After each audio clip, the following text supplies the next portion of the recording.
नमस्कार दोस्तों, स्वागत है आपका मेरे चैनल पर जिसका नाम है लर्न फ्लो स्टूडियो। जहां हम सीखते हैं स्केचअप, इंटीरियर डिजाइन और 3D मॉडलिंग के आसान और मजेदार तरीके। आज के वीडियो में हम बात करने वाले हैं स्केचअप के सॉलिड टूल के बारे में। एक टूल आपकी 3D मॉडलिंग को तेज और आसान और प्रोफेशनल भी बना देता है। तो वीडियो आखिर तक जरूर देखें क्योंकि मैं आपके साथ 5 प्रैक्टिकल एग्जांपल के साथ समझाने वाला हूँ। तो सबसे पहले जानते हैं सॉलिड टूल क्या होता है। सॉलिड टूल ऐसा टूल होता है जैसे बुलियन ऑपरेशन करने के लिए यूज किया जाता है, जिसका यूनियन, सब्सट्रैक्ट, ट्रिम, इंटरसेक्ट और स्प्लिट और एक आउटर शेल भी होता है। ये टूल आपको स्केचअप के प्रो वर्जन में मिलते हैं। अगर आपके पास फ्री वर्जन है तो आप मैन्युअली ग्रुप और इंटरसेक्ट फेसेस से भी यही काम कर सकते हैं, लेकिन सॉलिड टूल ये काम आसान और तेज और साफ सुथरा होता है। सॉलिड टूल का इस्तेमाल करने से पहले आपको दो बातों का ध्यान रखना जरूरी है। आपके दोनों ऑब्जेक्ट ग्रुप या कंपाउंड होने चाहिए और दोनों पूरी तरीके से क्लोज ज्योमेट्री होनी चाहिए। अगर आपके यहाँ स्केचअप में सॉलिड टूल नहीं दिखाई दे रहा है तो आप जा सकते हैं यहाँ पे लाइन पे राइट क्लिक कीजिए। यहाँ में नीचे जाके हमें सॉलिड टूल, इसके ऊपर अगर क्लिक कर देते हैं तो ये आपका सॉलिड टूल दिखना चालू हो जाएगा, अपना चालू हो जाएगा। आप देख सकते हैं यहाँ पे अपने पास सॉलिड टूल आ गए। ये आउटर शेल, ये इंटरसेक्ट, ये यूनियन, ये सब्सट्रैक्ट है, ये ट्रिम है और ये स्प्लिट है। एक एक करके हम इसके बारे में जानते हैं। तो सबसे पहले हम जानते हैं यूनियन टूल को। ये यूनियन है अपना। इसके लिए आप उनको दो रेक्टेंगल बना लेते हैं। तो ऊपर कीजिए,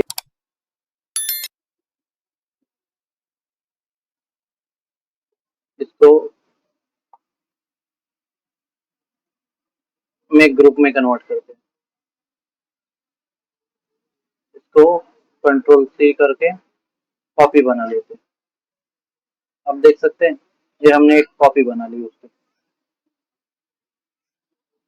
तो पहले हम देखते हैं इसको यूनियन कैसे करते हैं। तो आप पहले जाके यूनियन पे क्लिक कीजिए। उसके बाद ये पहला ऑब्जेक्ट सिलेक्ट कर दीजिए। उसके बाद ये दूसरा ऑब्जेक्ट क्लिक कर दीजिए। ये देख सकते हैं अब दोनों मिलाकर एक ही ऑब्जेक्ट बन गया। इसका यूज तब करें जब आपके एक हिस्सों को जोड़कर एक ही मॉडल बनाना हो। अगर आपको दो मॉडल जोड़कर एक ही मॉडल बनाना हो तो आप यूनियन ट्राई कर सकते हैं। अब हम देखते हैं सब्सट्रैक्ट टूल। सब्सट्रैक्ट टूल का इस्तेमाल कैसे करते हैं। ये रहा अपना सब्सट्रैक्ट टूल। सब्सट्रैक्ट टूल को सिलेक्ट कर लीजिए।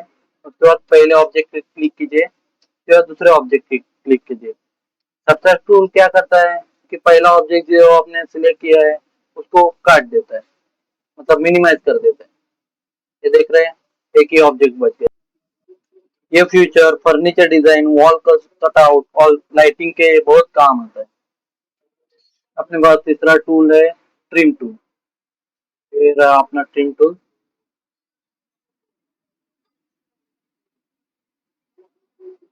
ये रहा trim tool. Trim tool select कर लेते हैं। उसके पहले ऑब्जेक्ट क्लिक कीजिए, दूसरे ऑब्जेक्ट पर क्लिक कीजिए। ये देख सकते हैं बीच वाला हिस्सा निकल गया। इसका इस्तेमाल यही होता है कि रियूजेबल हम कट लगा सकते हैं इसको। हमारे पास चौथा टूल है इंटरसेक्ट। ये दोनों सॉलिड के ओवरलैपिंग हिस्सों को आइसोलेट करते हैं। तो आप देख, ये इंटरसेक्ट टूल, इसको सिलेक्ट करते हैं। पहले ऑब्जेक्ट पर क्लिक करके दूसरे ऑब्जेक्ट क्लिक, जो बीच वाला हिस्सा है जो दोनों में आता है वही बच जाता है, बाकी दोनों साइड के हिस्से कट हो जाते हैं। इसका इस्तेमाल कॉम्प्लेक्स जॉइंट, फर्नीचर के डिजाइन जॉइंट या आर्टिस्टिक मॉडल में किया जाता है। अब हम देखते हैं स्प्लिट टूल। स्प्लिट टूल का इस्तेमाल कैसे करते हैं। ये रहा अपना स्प्लिट टूल। पहला पार्ट पे क्लिक किया, दूसरे पार्ट पे क्लिक किया। अब क्या हो गया, हम इसको मूव कर सकते हैं, इसको मूव कर सकते हैं। देख सकते हैं बीच वाला हिस्सा बच गया। तीनों हिस्सों को आइसोलेट कर देता है। इसका यूज तब करते हैं जब आपको 3D प्रिंटिंग या डिटेल मॉडल बनाना हो। चलिए मैं आपको एक और एग्जांपल दिखाता हूँ। पहले एक रेक्टेंगल बना लीजिए। इसको पुश एंड पुल करके ऊपर खींच लीजिए, इसको ग्रुप में कन्वर्ट कर लीजिए। एक ग्रुप में कन्वर्ट हो गया, उसके ऊपर आप एक सर्कल क्रिएट कर लीजिए। इस सर्कल को पुश एंड पुल करके बाहर खींच लीजिए। ओके, उसको मूव करके थोड़ा अंदर डाल, उसको मूव करके थोड़ा अंदर डाल दीजिए। ये हो गया। अब इसको मेक ग्रुप में कन्वर्ट कर लीजिए। ओके, ये मेक ग्रुप में कन्वर्ट हो गया। अब हम देखते हैं इसको सब्सट्रैक्ट कैसे करते हैं।